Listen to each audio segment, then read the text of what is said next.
Rabbil Alamin. Wassalatu wassalam ala Sayyidina Muhammad wa ala alihi wa sahbihi ajma'in. Rabbi syrah li sadri wa yassir li amri wahlul 'uqdatam min lisani yafqahu qawli, amma ba'du. Muslimin dan muslimat yang mudah-mudahan dirahmati, diberkati dan juga diredai oleh Allah Subhanahu wa taala, insyaallah. Alhamdulillah, syukur kepada Allah kerana pada malam ini kita masih lagi dipanjangkan umur oleh Allah, diberi kesempatan untuk sama-sama dapat kita hadirkan diri kita untuk solat berjemaah, untuk sama-sama duduk dalam halaqah majlis ilmu. Doakan mudah-mudahan kita dapat ilmu, dapat beramal dan dapat kita didik keluarga kita dengan ilmu agama Allah Subhanahu wa taala, insya-Allah. Baik, Allahumma salli ala sayyidina Muhammad wa ala ali sayyidina Muhammad. Insya-Allah pada malam ini kita sambung bab yang ke-11, masih kita membicarakan berkaitan dengan beriman kepada para malaikat. Jadi kita sambung, malaikat ini adalah suatu alam yang halus dan termasuk dalam alam ghaib yang tidak didapati oleh panca indera insaniah. Kita berhenti situ, kan? Jadi malaikat ni alam yang halus. Maknanya kita tak nampak dia halus. Betul orang panggil makhluk halus ni. Maknanya dia boleh badan besar tapi dia halus. Maknanya kita tak nampak. Panca indera insaniah tak boleh kita tengok. Dan malaikat tak termasuk dalam golongan makhluk yang wujud jasmaniyah. Badan dia ni, kita ni jisim jasmani, nampak. Jadi malaikat ni termasuk dalam golongan makhluk tapi yang tak nampak jasmaninya, macam jin juga, macam kuman juga, tuan-tuan. Kena tengok kuman kan senang kan. Ada makhluk-makhluk yang kita tak nampak, iaitu tidak dapat dilihat, diraba, didengar, dicium dan dirasakan. Cuma kehadiran malaikat itu kadang-kadang dirasakan kalau dia munculkan. Dia sahabat Nabi pernah bertemu dengan malaikat. Macam kita pernah bertemu dengan jin. Jin ni ada. Kita tak nampak, tapi kita rasa seram, bukan rasa kat jin, rasa kita. Tuan-tuan kan. Jadi kadang-kadang jin nampakkan diri, baru nampak. Malaikat nampakkan diri, nampak. Dan dia kata malaikat hidup dalam sebuah alam, dalam suatu alam yang berbeza dengan kehidupan alam yang dirasai oleh manusia. Dengan sebab itulah malaikat tidak pernah dilihat oleh manusia. Perihal keadaan dan hakikat yang sebenarnya malaikat itu, tidak siapa pun yang dapat mengetahuinya kecuali Allah Subhanahu wa taala. Cuma kalau orang jumpa malaikat tu dalam bentuk yang dia rupakan diri. Macam zaman Nabi dulu, malaikat ini dia datang merupakan diri sebagai satu orang laki-laki yang mukanya putih, rambutnya hitam. Kalau orang tengok pelik, tak pernah tengok orang ni. Dia rupakan diri dengan rupa macam orang Arab yang dikenal orang, tapi orang tak kenal. Jadi itu kadang-kadang kita pun boleh malaikat datang rumah kita, boleh. Ada banyak kisah-kisah malaikat datang merupakan diri, menguji manusia. Kan, malaikat kadang-kadang dia datang buat rupa rasa susah, kita halau dia berhilang. Ada kan, ada orang nak mati, kadang-kadang nak cucu tengok, siapa duduk bersama dengan ayah, pusing belakang hilang. Malaikat datang cakap, kamu kejap lagi nak mati, ngucap elok, kan, dan sebagainya. Malaikat itu kalau dia rupakan diri boleh tengok, tapi asal tak boleh. Kemudian malaikat itu bersih dari syahwah hayawaniyah, jauh daripada keinginan hawa nafsu dan perbuatan-perbuatan dosa dan kesalahan. Dalam Quran Allah sebut la ya'sunallaha ma amarahum. Malaikat ni tak pernah ingkar perintah Allah. Apa yang Allah suruh dia buat belaka, apa yang Allah larang dia tak buat. Jadi malaikat ni tak ada syahwat macam kita. Naluri kebinatangan tak ada. Kita ni ada nafsu syahwat, malaikat tak ada. Dan dia tak ada hawa nafsu. Makan pun tak nak, tidur pun tak nak. Kita sebab kita manusia makhluk ni tuan-tuan, yang Allah bagi ada nafsu, teringin nak kahwin, teringin nak puaskan hawa nafsu, teringin nak makan, teringin nak kereta, nak rumah besar. Syahwat kita ni ada selalu. Jadi kita mudah terjebak dalam dosa dan kesalahan. Di malaikat ni hidup tak seperti hidup manusia, tak makan, tak minum, tak tidur, tak kahwin. Jadi malaikat ni mempunyai suatu alam yang tersendiri. Mereka bebas mengikut hal ehwal mereka sendiri dan tidak melakukan perkara yang biasa dilakukan oleh manusia. Misalnya hubungan dengan kebendaan material keduniaan. Malaikat tak perlu motor, kereta, basikal, kan? Macam kita ni perlu rumah macam ni dan sebagainya. Malaikat dia terbang sendiri je. Jadi macam mana kehidupan alam malaikat, kita Allah tak bagi nampak. Allah tak bagi nampak. Alam jin ni kadang-kadang Allah bagi juga kita masuk. Ada setengah orang di Kelang ni tuan-tuan, banyak dah orang masuk. Di Meru pun ada, kan? Dia pergi duduk dalam kebun, hilang. Sebulan orang cari. Hari tu ada DJ radio mana tu pergi mancing dekat Kelang, dekat kampus Sementara, kan? Hilang tuan-tuan, hilang. Dekat sebulan orang cari, jumpa balik kat situ juga. Maknanya dia dah masuk ke alam jin. Jadi dia nampaklah perkara pelik-pelik berlaku alam jin, tapi tak tahulah benda macam mana. Dia keluar balik, alhamdulillah. Ada orang tak keluar dah, kan? Ada orang keluar balik. Maknanya boleh masuk, boleh keluar. Itu alam jin, bukan alam malaikat. Alam malaikat ni kita tak tahu. Malaikat juga boleh menjelma, menyerupai bentuk manusia atau lain-lain bentuk yang boleh dilihat. Perkara ini jelas perihal kedatangan malaikat Jibril ke tempat Siti Maryam binti Imran yang menjelmakan diri dalam bentuk dan rupa manusia, sebagaimana disebut dalam Quran firman Allah Ta'ala, واذكر في الكتاب مريم إذ انتبذت من أهلها مكانا شرقيا فاتخذت من دونهم حجابا فأرسلنا إليها روحنا فتمثل لها بشرا سويا.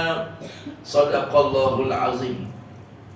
Surah Maryam ayat 16 dan 17. Bacakanlah wahai Muhammad. Di dalam kitab Al-Quran ini perihal Maryam, tak kala ia memencilkan diri dari keluarganya di sebuah tempat di sebelah timur Baitul Maqdis, yakni untuk ibadat. Ni orang panggil bahasa Jawanya suluk. Duduk dalam masjid ibadat. Orang Jawa panggil suluk, kan? Suluk tu bahasa Arab, tapi dah jadi terkenal waktu tua dulu. Kalau lepas musim menuai ke apa semua, dia duduk dalam satu bilik itu zikir, ya. Suluk ni boleh kalau kita tujuan untuk memencilkan diri, nak ulang Quran, nak zikir, nak qada sembahyang. Tapi tak boleh sampai tak pergi masjid. Kecuali tempat tu jauh pada masjid. Ada orang salah pergi suluk, duduk satu surau, Jumaat tak pergi. Tuan-tuan, dia ingat dia betul, salah, haram dan berdosa suluk macam ni. Jadi kalau dia duduk sehari semalam ni, duduk dalam rumah dia, dalam bilik, atau pergi cari satu surau buruk, duduk situ ulang Quran. Masuk waktu pergi masjid, balik pergi duduk situ balik, tak apa, kan? Ataupun tuan-tuan, dia pergi duduk dalam bukit gunung. Dulu-dulu sang Rajulullah Tapa. Dulu-dulu agak orang dulu tapa dalam bukit saja je. Hari Jumaat tak pergi masjid, haram. Dekat hari Jumaat kena turun. Siapa suruh pergi duduk dalam tu? Kecuali lah jauh tempat tu, kan? Sampai lebih berdua marhalah duduk dalam bukit Gunung Jurai, nak turun tak boleh. Itu lain lah, kan? Jadi kalau sengaja bekat je turun naik tak pergi masjid, haram. Ada setengah orang dia silap. Itu terikut, dia panggil apa? Terikut pujukan syaitan. Syaitan ni dia pandai, dia tipu kita. Dia kata kau duduk dalam gua ni, kau zikir banyak-banyak, subhanallah, alhamdulillah, wala ilaha illallah, wallahu akbar. Satu zikir, kau tanam satu pokok dalam syurga, kan? Lepas tu solat jemaah tak pergi. Solat Jumaat tak pergi, setan tipu kita. Kan zikir ni tuan-tuan memang sunat, fardu Jumaat wajib. Kan jangan salah. Dulu-dulu dia zikir banyak, Allah ilaha illallah kuat. Jumaat tak iman saya mana? Saya sirup cukup dah. Pokok dalam syurga besok banyaklah pokok saya. Banyak dia terima lagi kan. Tak. Dia nak kunci syurga ni kena masuk melalui iman dan amal soleh wajib dulu kan. Yang ni top up. Yang kita nak buat zikir-zikir ni top up. Allahu Akbar. Dulu kadang-kadang dia silap masuk tarikat ni sampai tak pergi masjid balik. Salah kan tuan-tuan. Jumaat ni wajib. Baik, kemudian dia kata Allahumma salli ala sayyidina Muhammad. Ni dia suluk dekat masjid. Duduk dekat masjid, bukan duduk langgur lah, masjid di Baitul Maqdis. Kemudian Maryam buat dinding untuk melindungi dirinya daripada mereka. Maksudnya dia buat satu bilik dibuat oleh Nabi Zakaria. Maryam ni anak saudara pada Nabi Zakaria. Dia buat bilik di Masjidil Aqsa. Dia buat satu bilik khas tepi tu, dia duduk supaya dia bebas untuk ibadat, orang tak tengok kan. Jadi dia duduk pada dinding ni. Maka tiba-tiba kami hantar ruhana, yakni malaikat Jibril. Malaikat Jibril dipanggil ruh kan, malaikat Jibril. Lalu dia menyamar diri sebagai satu orang laki-laki yang sempurna masuk. Dia masuk dalam bilik tu terkejut. Maryam ni dia minta, aku minta lindung kepada Allah kalau kamu manusia keluar. Lalu Jibril pun bagi tahulah bahawa dia adalah utusan Allah untuk memberitahu dia akan mengandung dan beranak anak yang jadi Nabi, iaitulah Nabi Isa. Kan Nabi Isa ni satu-satunya manusia yang tak ada ayah, tapi dia ditiupkan rohnya ke dalam jasad Maryam. Nabi Adam alaihissalam sesatu manusia tak ada mak ayah, kan ditiupkan roh dalam jasadnya, jadilah dia kan. Ni Allah ni kun fayakun. Tapi kalau zaman sekarang orang dakwa saya pun macam Maryam juga, duduk tidur tiba-tiba mengandung. Itu bohong, tak ada dah kan. Ini satu kes saja dalam dunia. Sejak zaman dulu sampailah berakhirnya akhir zaman, seorang saja, iaitu Maryam saja, special case kan. Allah nak bagi tahu dia boleh jadikan makhluk walaupun tanpa ayah. Jadi boleh. Sehubungan dengan ini Allah Ta'ala juga menerangkan bagaimana sekumpulan malaikat datang tempat Nabi Ibrahim alaihissalam, juga menjelma sebagai menyerupai manusia. Kedatangan malaikat ini membawa berita gembira untuk disampaikan pada Nabi Allah Ibrahim. Isterinya Siti Sarah yang sudah tua akan mengandung. Kan Nabi Ibrahim ada dua bini. Bini pertama nama Siti Sarah. Siti Sarah ni dah putus asa dah, umur lebih kurang dalam 89 ke 79 gitulah. Ulama khilaf tak disebut, tapi dalam 70-an ke atas. Masa tu ingat tak ada dah anak.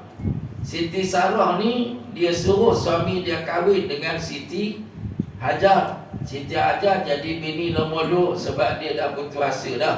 Maknanya dah habis lah, tak boleh mengandung lah, umur 70 lebih lah kan. Ada kata 79, 89 macam-macam laki. Jadi tak tuan. Tapi Allah nak bagi. Lepas Siti Hajar ni mengandung dan beranak, Allah bagi tahu pula bahawa Siti Sarah juga akan mengandung dan beranak. Dan anak Nabi Ibrahim ni dua-duanya Nabi. Nabi yang pertama Nabi Ismail, yang kedua Nabi Ishaq. Sabarnya keluarga Nabi Ibrahim ni tuan-tuan. Nabi Ibrahim ni tak pernah putus. Tiap-tiap kali lepas sembahyang dia baca doa, Rabbi ja'alni muqimas salah wa min dhurriyyati, Rabbana hablana minas salihin, Rabbana hablana min azwajina wa dhurriyyatina qurrata a'yun waja'alna lil muttaqina imama. Doa tak berhenti tuan-tuan. Lepas tu kalau ada anak cucu kita yang tak dapat anak, apa nak buat? Dia yang pertama sekali kena jaga solat, doa. Doa jangan tinggal. Sebab yang nak bagi anak ni Allah. Yang keduanya berubatlah. Doktor buat kajian, kadang tepat, kadang tak tepat. Antara kajian doktor, Orang hisap rokok kuat ni, dia boleh jadi masalah pada benih dia. Masalah. Tapi ada ke orang tua hisap rokok tak berhenti, anak ramai kan? Mana boleh jadi tepat, boleh jadi tak tepat lah kan. Tapi kajian doktor macam-macam lah. Ada kajian lah tentang pemakanan, mungkin cara hidup, mungkin macam-macam. Wallahualam. Di kajian-kajian ni kita pergi jumpa doktor pakar. Ada kawan saya seorang ni pergi jumpa doktor Ismail Tambi. Ismail Tambi tu pakar kan perbidanan orang lelaki-lelaki. Dia buat kajian tentang gini-gini. Alhamdulillah, akhirnya dia usaha dapat juga 2 anak kan. Alhamdulillah. Jadi usaha, doa, minta pada Allah. Kalau Allah nak bagi, dia bagi lah. Baik, jadi Nabi Ibrahim mula-mulanya menyangka rombongan yang datang kepadanya itu tetamu dari kalangan manusia biasa. Lalu dia pun pergi sembelih lembu, seekor anak lembu kan. Dia sembelih lembu, kemudian dia suruh khadam dia panggang. Nabi Ibrahim ni tuan-tuan, salah satu sifat mulia dia suka menjamu tetamu. Tuan-tuan, it'amut ta'am ni sifat mulia Nabi Ibrahim. Dan Nabi kita Muhammad sallallahu alaihi wasallam, sifat Nabi Ibrahim ni bila orang tanya dia, apa yang menyebabkan dia dapat gelaran Khalilullah? Khalilullah. Kata Nabi Ibrahim, antaranya ialah aku ni suka menjamu orang makan. Ada orang tua-tua kita dah diajar masyarakat orang Melayu ni, kalau orang datang rumah dia seronok kan. Cepat. Kalau orang Kedah, mohang pergi goreng. Goreng ni buat cucuk kodok mohang kan. Kalau dulu mak kita dulu kalau orang sampai, tak tahu berapa kali dia goreng. Bapak saya dulu kalau orang datang rumah masak nasi, mohang masak nasi, ada orang ramai kan. Dulu mohang, bukan ada peti air kat rumah, goreng telur, ikan kering. Tu pun jadi mak kita dulu kalau chef cepat dia kan. Sampai je dah tak nasi. Dulu bukan periuk ni. Dulu periuk apa, dapur tu pakai kayu kan. Tapi sebab dia faham pahala. Lepas tu berkat. Dulu mak kita orang miskin, bapak orang miskin, tapi sampai ke Mekah. Anak sekolah universiti tak sakit. Sebab apa? Barakah tu ada kan. Zaman kita sekarang ni kadang-kadang tak ada. Sampai tamu, dah makan belum? Tanya kan. Dia cara tanya tu, takkan tamu kata tengah kebulu ni, takkan jawab gitu. Tetamu tak ada makan dah. Jadi kalau nak cak kita memang nak masak, takut tamu tak makan. Kejap je saya nak ke dapur kejap je. Kita makan nasi ya. Itu cara tanya. Sebenarnya bukan nak masak lagi, tanya. Jangan, kami sibuk makan dah tadi, nasi biryani lagi kat kedai. Itu kedai. Betul, kami ni senyum senawa baru lagi ni. Jangan, kami tak boleh makan dah. Okey lah, kita macam air je lah kan. Itu cara tanya. Doktor kena train isteri cara bertanya. Kadang-kadang kita orang perempuan tanya, kadang-kadang anak kita tanya. Jangan, bapak kena tanya. Cara tanya tu penuh adab dan sopan. Adab sopan gitu. Tetamu datang ni lama, saya seronok sangat tamu datang, kita makan nasi malam ni. Kita lah rumah sekarang serba ada. Air ada, ayam ada, semua ada dalam rumah kan. Kalau tak sempat boleh call budak-budak tu nasi kandak mamak kan, boleh call kan. Sekarang tak mahu mudah kan. Jamulah tetamu, jangan takut rugi. Sebab itu adalah mendatangkan pahala. Nabi Ibrahim sembelih anak lembu. Tengok tetamu datang rombongan ni, dia kata ni orang, dia tak kena duduk sini. Dia kata, suruh khadat dia sembelih anak lembu. Cepat pula dia buat. Dia sembelih anak lembu tu, tuan-tuan, dia potong-potong, dia bakar panggang. Allahu Akbar. Bila nak idam, masa itulah tetamu tak nak makan, cuaklah Nabi Ibrahim. Apa pula kan. Inilah yang disebut oleh Allah. A'udzu billahi minasyaitonir rajim. وَلَقَدْ جَاءَتْ رُسُلُنَا إِبْرَاهِيمَ بِالْبُشْرَى قَالُوا سَلَامًا قَالَ سَلَامٌ فَمَا لَبِثَ أَنْ جَاءَ بِعِجْلٍ حَنِيذٍ فَلَمَّا رَأَى أَيْدِيَهُمْ لَا تَصِلُ إِلَيْهِ خلقهم وأوجس منهم خيفة قالوا لا تخف إنا أرسلنا إلى قوم لوط وامرأته قائمة فضحكت فبشرناها بإسحاق ومن وراء إسحاق يعقوب قالت يا ويلتى أألد وأنا عجوز وهذا بعلي شيخا إن هذا لشيء عجيب قالوا أتعجبين من أمر الله رحمة الله وبركاته عليكم أهل البيت إنه حميد مجيد صدق الله العظيم. Surah Hud ayat 69 sampailah ayat yang ke-73. Sesungguhnya telah datanglah malaikat utusan-utusan kami kepada Nabi Ibrahim dengan membawa berita yang menggembirakan bahawa ia akan memperoleh seorang anak laki-laki. Jadi Allah cerita detail. Malaikat sampai bagi salam, salamun, salam sejahtera kepada kamu. Nabi Ibrahim pun jawab, waalaikumsalam, salam sejahtera juga kepada kamu. Kemudian duduk masuk sembang, tiba-tiba tak berapa lama dia bawa jamuan untuk mereka, yakni ajlin. Ajlin ni anak pada lembu, ajil, anak lembu panggang yang dia panggang. Bila dia melihat, dia letak anak lembu panggang di bubuh dalam tok depan, semua makan. Kita kambing panggang, tuan-tuan kan, kambing panggang tu. Kambing panggang selalulah kan, kalau kita pergi kenuri hebatnya kambing panggang lah. Kambing panggang ni Nabi Ibrahim lembu panggang. Bila dia semua makan, semua pakat tak sentuh tangan, tak sentuh hidangan. Jadi dia rasa pelik lah. Pasal pula. Jadi bila pelik ni dia berasa takut. Maknanya dia rasa cemas. Ini lain macam ni datang rumah aku, tiba-tiba tak nak makan bagi hidang ni. Lalu bila mereka tengok muka Nabi Ibrahim ni macam cok sikit orang panggil kan. Maka mereka berkata, jangan takut wahai Ibrahim, sebenarnya kami ni adalah utusan Allah, malaikat yang diutuskan kepada kaum Lut. Yakni Nabi Lut tu anak saudara Nabi Ibrahim. Kaum Lut tu tempat lain. Tapi Nabi Ibrahim ni tempat dia. Tempat Nabi Ibrahim ni dipanggil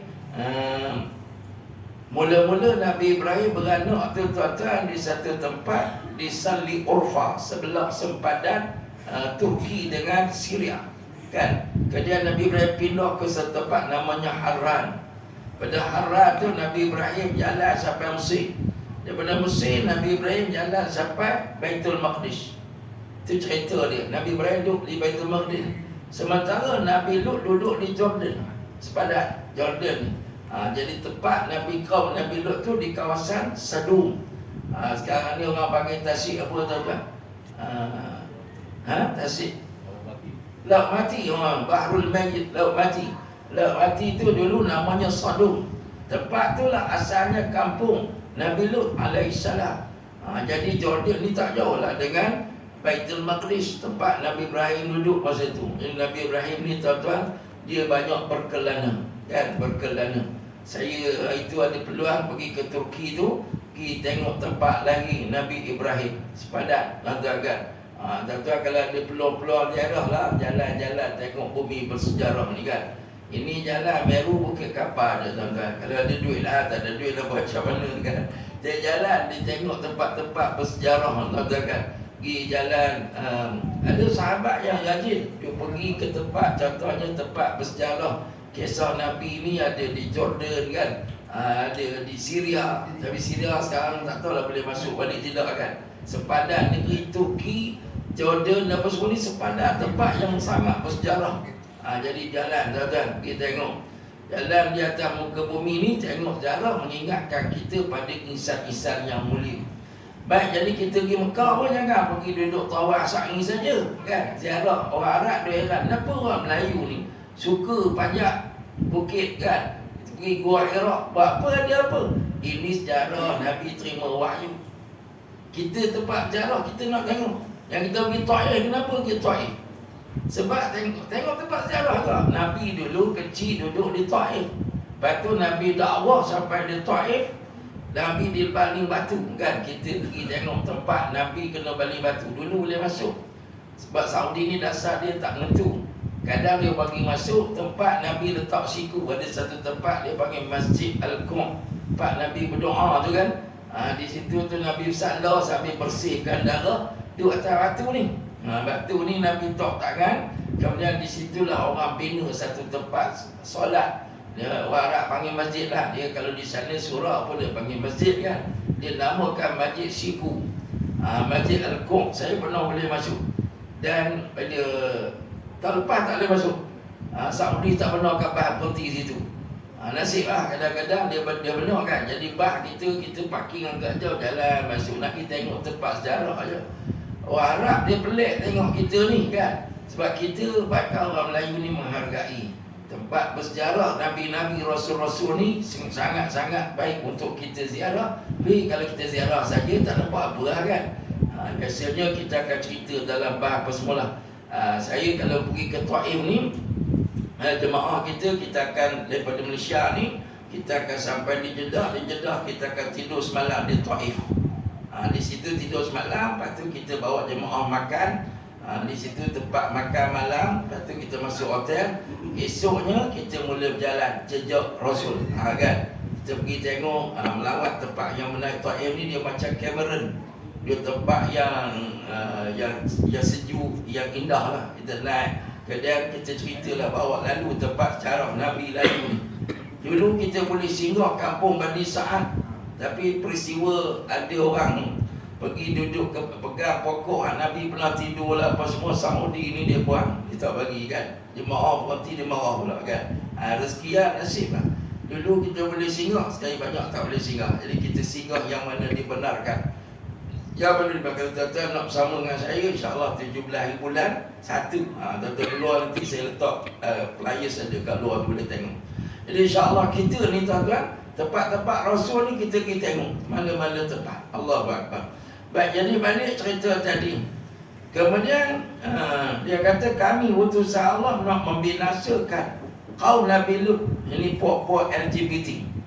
Kaum Nabi Lut ni LGBT. Dia ada lesbian, ada gay. Tuan kan, terang-terang. Baru ni ada satu orang influencer kita yang diganggu oleh Tok Arab, anak Aziz Desa. Kan baru minggu lepas viral. Dia duduk kat Mekah tu, Tok Arab datang ajak dia, kan? Allah Akbar. Dia rakam, dia bubuh dalam Facebook tu, kan? Saya mula tak perasan tengok dia cerita apa. Lepas tu duduk tengok lalu gerak, saya pun buka. Rupanya Tok Arab tu ajak dia ke hotel. Ajak ni gay, kata Tok Arab ada gay juga, kan? Allah Akbar. Tapi itulah, mana-mana tempat ada orang kata Arab pun teruk juga. Memang dalam dunia ni orang teruk ni ada di mana-mana. Dulu ada satu orang, dia tak nak hantar anak dia pergi ke Mesir. Dia kata negeri Fir'aun, hantar apa-apa. Sedap, kata, kan? Lalu ustaz dia tanya, pakcik nak hantar ke mana?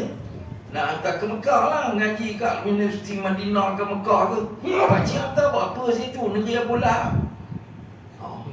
Tercengang pakcik tu. Ya tak ya juga, Ustaz. Dia mana-mana tempat ada Nabi, situ ada lawan Nabi, kan? Di situlah ada keturunan titisan Abu Lahab yang ni ada lagi, kan? Allah Akbar. Jadi gangguan tu ada, kan? Dulu kawan saya seorang, dia ni driver taksi, duduk kacau dia. Sebab dia lembut sikit, dia putih, kan? Dia duduk kacau dia. Tapi kita buat tak layak. Kita dah perangai harap tak seronok ni ada kata, kan? Buat tak tahu je lah, kan? Lalu-lalu dulu driver taksi kacau dia, kan? Tapi jaga-jaga batu jalan sana. Kalau orang lemah lembut, orang comel-comel ni jangan jalan seorang. Takut puak ni colek gimana ke, kan? Allah, kita kat Malaysia pun ada. Betul lagi kat Tok Arab ni. Baik lagi dia kata isterinya Siti Sarah masa tu dah tua. Maka bila dia berdiri mendengar berita yang disampaikan oleh Nabi Ibrahim, dia tertawa. Kan? Sebab malaikat kata, kami bagi tahu bahawa isteri kamu ni akan mendapat seorang anak laki-laki, dan sesudah Ishak tu kamu akan dapat cucu yang bernama Yakub. Kita dah lepas tu keturunan kamu Nabi Yakub. Daripada Yakub ni lah keturunan Bani Israel. Israel tu ialah gelaran pada Nabi Yakub. Kan? Baik, jadi isterinya berkata, sungguh ajaib keadaan aku. Adakah aku akan melahirkan anak pada aku dah tua? Suami aku juga sudah tua. Sungguh perkara ini satu perkara yang menghairankan. Tapi dulu tak boleh tuan-tuan. Sebab orang dulu umurnya panjang-panjang. Walaupun umur 70, kalaulah dia meninggal umur 200, kira muda lagi lah kan. Kita sekarang ni kalau 70 tinggal baki 2 hari je. Baki hidup anda kan. Kita ni 60 pun tak tahu lagi ni kan. Semalam ada tengok dalam Facebook berita kawan-kawan di Mata Mahmud tu, 2-3 orang sahabat yang muda pada saya kembali ke rahmatullah. Kawan-kawan kita seorang demi seorang masuk hospital kan. Jadi kalau zaman sekarang ni 60 tu, maknanya memang tak boleh beranak dah lah kan. Ikut logik akal, orang perempuan ni takat umur 40 kot. Jangan-jangan sampai 50. Adalah seorang 2, 40, 45 tu ada lagi kan. Menopause umur 50 dah menopause lah kan. Itu kuasa Allah lah. Jadi malaikat berkata, patutkah engkau merasa heran tentang perkara yang telah ditetapkan oleh Allah. Ini kita tuan-tuan, apa-apa hal pun kita kembalikan kepada Allah. Kalau Allah nak bagi umur tua pun tuan-tuan dapat anak. Ada setengah tuan-tuan ni umur tua dapat bini, jangan main.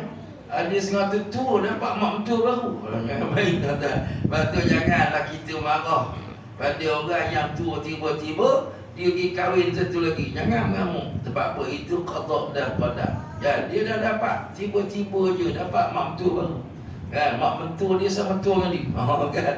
Ada ke orang yang bila dah tua tiba-tiba orang laki-laki umur 60 kahwin bini baru umur 30 dapat anak lagi. Kan, itu semua qada dan qadar Allah. Jadi jangan kita ni lawan. Sebab kita kalau dah ditentukan dia akan jadi. Jadi memanglah rahmat Allah dan berkatnya melimpah-limpah kepada kamu, wahai ahli rumah ini. Ini satu tuan-tuan. Malaikat kata, malaikat sebut ni kan, rahmatullah wa barakatuhu alaikum ahlal bait. Sebab tu kita ni tuan-tuan nak dapat doa ni kena hari doakan. Assalamualaikum warahmatullah wabarakatuh. Kita pergi rumah orang, doa macam malaikat doa ni. Salamullah alaikum rahmatullah wabarakatuh alaikum ahlal bait. Kan kita kena belajar doakan nombor satu rumah kita. Kita balik rumah tuan-tuan, jangan panggil mak buka pintu, jangan assalamualaikum warahmatullah wabarakatuh. Bini pun jawab waalaikumsalam warahmatullah wabarakatuh. Hari mana tahu satu hari makbul doa, rahmat Allah mencurah-curah masuk dalam rumah kita. Kita pergi ramai-ramai ziarah rumah. Sebab tu tuan-tuan, orang ni suka buat kenduri sebab ni nak dapat doa. Tuan-tuan kena ubah. Kita buat kenduri, tuan-tuan, sebab apa? Nak masukkan rahmat dalam rumah. Sebab tu jangan buat masuk unsur-unsur yang lara dalam rumah. Sekarang ni tak dapat benda ni. Tuan-tuan buat kenduri besar, lara tuan-tuan kan, ambil disco masuk dalam rumah. Mana nak dapat doa? Salam boleh tak ada dah. Kita buat kenduri kahwin tuan-tuan, ambil duit banyak, doa tak dapat. Doa awal je lah. Dengan ini mari kita mulakan dengan doa daripada Tuan Imam. Dipersilakan. Satu hari kenduri itu jalan satu tu je doa. Padahal setiap tetamu patut datang bagi doa. Assalamualaikum warahmatullahi doa. Kan? Jumpa pengantin, barakallahu lakuma wa baraka alaikuma wa jama'a bainakuma fi khair. Sebab tu tuan-tuan jangan yang disco ni sudahlah. Kalau tuan-tuan nak buat juga, panggil ustaz-ustaz ni, dia sambil-sambil dia pasang nasyid, tazkirah, adalah hiburan sikit kan. Sapi-sapi tu kita minta tetamu-tetamu yang hadir sambil jamah juada, jangan lupa sebelum balik doakan untuk pengantin, kan? Oh, jadi taklah kau. Sapi-sapi kita selit-selit tazkirah macam radio Hakim ke radio Zayan ke lebih kurang ada lah. Tapi jangan melampau sangat sampai kuat bingit nak bersembang tak boleh, tak ada faedahnya pun kan kalau jadi disko juga. Tuan-tuan kita kena ubah. Sebab kita kena ini tujuan utama nak jemput rahmat datang masuk dalam rumah kita. InsyaAllah malaikat masuk. Inilah doa malaikat, rahmatullah wa barakatuh alaikum ahlal bait. Dan kita manusia ni, daripada Tok Imam, Tok Bila, Tok Siak, sanak saudara, kita nak salamullah alaikum, rahmatullahi alaikum wa barakatuh ahlal bait. Kita nak doa daripada tuan-tuan dan puan-puan. Kita bagi lagu Abang Bila, silakan.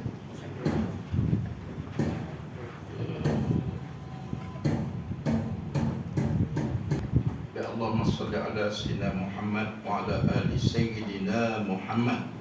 Baik, kita sambung sekali lagi tuan-tuan.